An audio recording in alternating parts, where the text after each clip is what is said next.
Welcome back.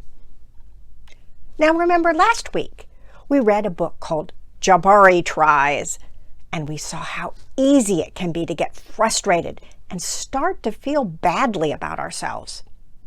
Well, today's book is about a boy who likes to draw a whole lot, and he's pretty good at it. But then he discovers at school that he is not so good at something else. And boy, does he get frustrated. Let's read and find out. A Walk in the Words, written and illustrated by Hudson Talbot. Hudson has written and illustrated over 27 books for young readers, and his books have been made into films, musicals, and have won several awards, including a Newbery Honor. One of his books, We're Back, A Dinosaur Story, was produced as a feature-length animated film by Steven Spielberg, which you can watch on streaming on all the usual channels.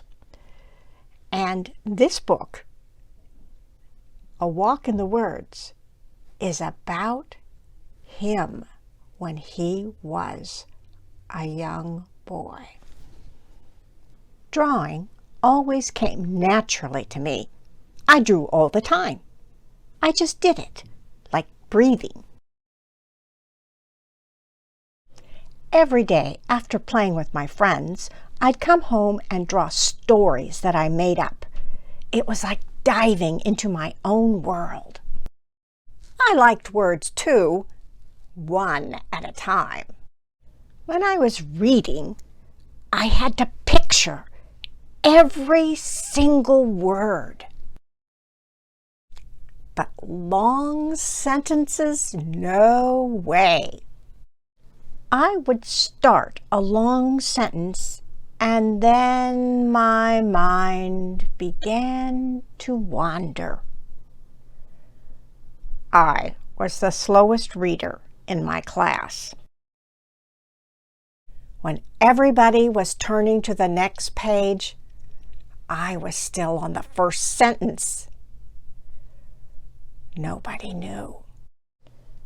But the books knew, and they were coming for me.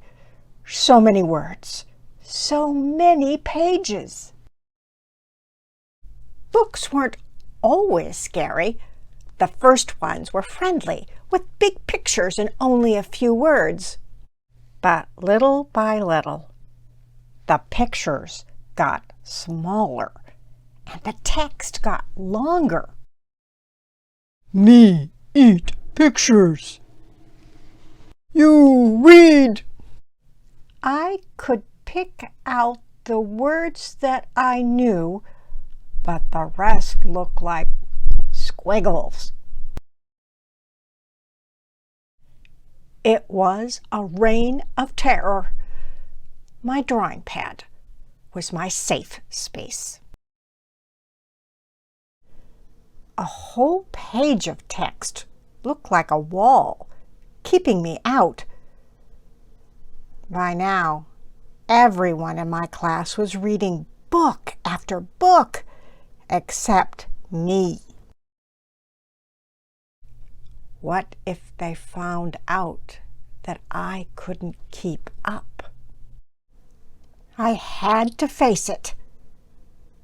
I was alone and lost in a world of words. Everywhere I looked, there were big words, strange words, scary words. One big word was stalking me. Overwhelm. It described the feeling of too many words coming at me at the same time. It made me want to give up. But I loved stories too much to quit. I was good at picturing stuff. Maybe I could try picturing a way out. I grabbed overwhelm and broke off over so it just said whelm. It meant the same thing, but was more my size. Now I could whelm the words before they overwhelmed me. I'd just read at my own pace. After all, it was my walk in the words. I took time to look for words that I knew. There they were, like stepping stones leading me onward. I jumped over the words I didn't know and let the words I knew lead me into the story. After a while, I wasn't thinking about reading. I just wanted to know what happened next. The war between my fear of reading and my curiosity was over. Curiosity won. Books weren't so scary once I got to know them. And now that I was beginning to like words, why rush past them? I realized that just because I was slow at reading didn't mean that I had to fear it. I also learned that many great people were slow readers. I honored them all in my Slow Readers Hall of Fame.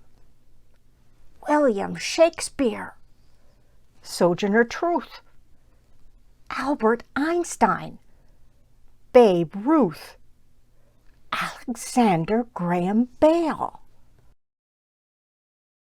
George Washington, Thomas Edison, Leonardo da Vinci, Annie Oakley, Muhammad Ali, Joan of Arc, Picasso.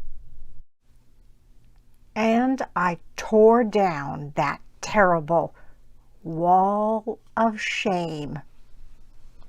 Slow readers savor the story. I experimented ways to tell my stories. I could still tell a story with pictures, or I could tell it with words.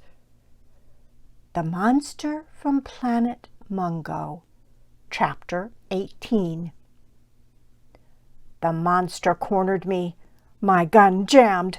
I had to think fast or Earth was doomed. My favorite way was using both.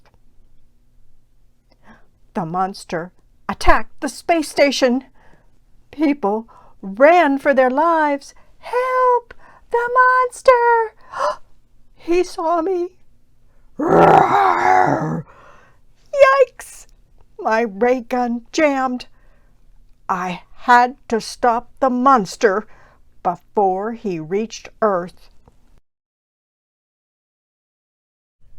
I remembered how my horses got better the more I drew them. My writing would improve too, if I wrote every day. A drawing could show what a horse looked like, but with words I could bring them to life. Now they could breathe and snort and carry me on adventures. I read every day in search of new words for my stories. It was like finding new colors for my art, but now I was learning to paint with words. There were still times when I felt lost in a sea of words. My drawing pad was still my safe place. Others found music, sports, math, and science. Words had always scared me, but once I felt free to read at my own speed, they became my friends.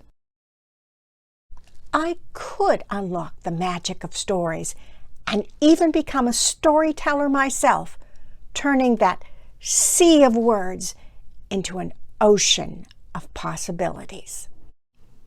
Now, all I have to do is enjoy the ride.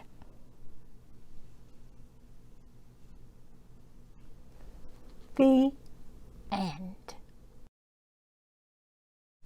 Hudson has an author's note at the end of his book. He says, "Long ago, when I was first learning to read, there was no such word as dyslexia in common usage. I still feel a twinge from those early memories of shame. I was still sounding out the words aloud while the other first graders were reading silently. The other kids snickered. Everyone thought I was slow." There was no one back then who understood how to help him. But just like the boy in his book, he figured out how to start with parts of words that he knew, and like the boy in his book, he learned to read. Not as fast as other people, but still to read. And because his first love was drawing, he became an author and illustrator. God has made each one of us different. We each have things we can do really well, and we each have things that are much harder. I couldn't draw a picture that you could recognize as anything, except maybe a stick person, or a house that like a 2-year-old would draw it. But I can do other things. Now, Hudson, of course, finally figured out that he is enough, just like Pastor H.T. reminds us. So never forget, you are special to Jesus and loved by God for exactly the person that you are, both for the things that come easy to you and especially for the things that you have to work and work and work at. So have a good week, and we'll see you again and have another great story. See you next week.